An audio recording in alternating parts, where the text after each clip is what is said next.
Budget প্রণয়ন একমুখী, অংশগ্রহণহীন ও গতানুগতিক। আমরা প্রত্যাশা করেছিলাম অন্তর্বর্তীকালীন সরকার আন্দোলনকারী রাজনৈতিক দলের সাথে আলোচনা করে ন্যূনতম জাতীয় ঐক্যমত্য স্থাপনের মাধ্যমে বাজেট প্রণয়ন করবে, যেহেতু সংসদ নাই, নির্বাচিত সরকার নাই। অন্তর্বর্তীকালীন সরকার চাইলে সমাজের বিভিন্ন শ্রেণী পেশার মানুষের মতামত নিতে পারত।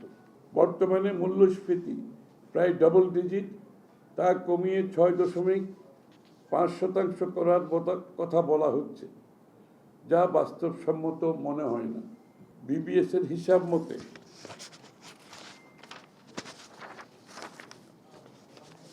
2024-25 অর্থবছরে জিডিপির প্রবৃদ্ধি ছিল 3.97%। সেটা এবারের বাজেটে ধরা হয়েছে 5.6%, যা পূর্বের সরকারের মতোই অবাস্তব ও কাগুজে প্রবৃদ্ধি। খাদ্য নিরাপত্তা হুমকির মুখে, অপর্যাপ্ত ত্রুটিপূর্ণ দুর্নীতিগ্রস্ত সামাজিক সুরক্ষা খাতে পেনশন ও কৃষি ভর্তুকি অন্তর্ভুক্ত করে বরাদ্দ বাড়ানোর চেষ্টা হিসেবে দেখানো হলেও সামাজিক সুরক্ষার জন্য সরকারি বরাদ্দ অপর্যাপ্ত থেকে গেছে। শিক্ষা, স্বাস্থ্য, কৃষির মতো গুরুত্বপূর্ণ খাতে বরাদ্দ কমানো উদ্বেগজনিত।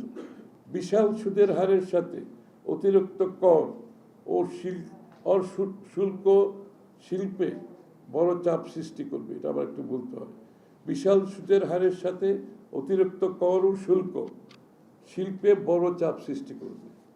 বিশেষ করে উৎপাদনশীল খাতগুলো ক্ষতিগ্রস্ত হবে। অনেক প্রতিষ্ঠান বন্ধ হয়ে যেতে পারে, কর্মসংস্থানও কমতে পারে। মধ্যম ও নিম্ন মধ্যবিত্ত শ্রেণীর উপর আর্থিক চাপ বাড়লে অর্থনৈতিক অস্থিরতা বাড়তে পারে। দারিদ্র্য বিমোচনের অগ্রগতি থমকে যেতে পারে। ব্যবসা পরিচালনার ব্যয় কমানো, আমলাতান্ত্রিক জটিলতা হ্রাস ও কস্ট অফ ডুইং বিজনেস কমানোর কোনো নির্দিষ্ট পরিকল্পনা না থাকায় উদ্যোক্তারা অনিশ্চিত প্রতিকূল পরিবেশের মুখোমুখি হবে। সরকার ব্যাংক খাতের উপর বেশি নির্ভরশীল।